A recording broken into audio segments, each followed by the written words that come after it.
So what advice would you give to ministry leaders for their personal prayer lives, as well as creating a culture of prayer in their collegiate ministries?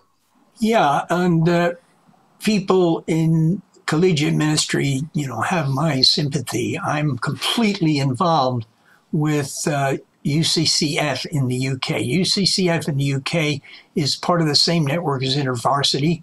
UCCF generally is more evangelistic and more in your face than some of the IVFs in America, though there's a great variety. And I've always been linked with that.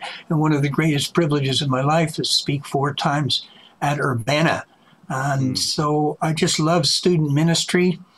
And I've had the privilege of ministering to student groups, literally hundreds across the world, not as much any longer. But so that's why I appreciate so much what you're doing. But I think one of the keys is to realize it is going to be tougher, especially in the American scene, as Christians have got big time into politics. And I would urge people to stay away from all this political controversy, focus on the Lord, on his word. There are Democrats who love Jesus, there are Republicans who love Jesus, there are probably anarchists who love Jesus. And this is a major assault from the enemy for people to lose their focus. World missions is just, that's out. We got to save our own nation and worry about the other nations. I remember speaking at one of our big Christian universities on the unreached people, and the millions have never heard. And several professors were so upset because I gave the idea maybe staying in the States was like secondary, and they just hit me hard in that university.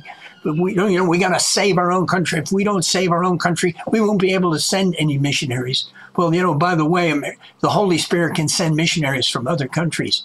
And right now, you may not agree with this, in missions in general, there's a greater need for finance, because globally there are about 200,000 workers. Most of them are nationals, some call them natives, but often working cross-culturally. And on a very, very low budget compared to the average Westerner. So I'm still wanting to mobilize people from every nation, but we need to realize God has heard the prayers of those who have gone ahead of us. There's this army out there. Many of them were discipled by the missionaries that went 50 years ago. In fact, in India, many of our leaders are still people I helped disciple in my training schools in Nepal when I no longer could get in India. I lived in India a number of years.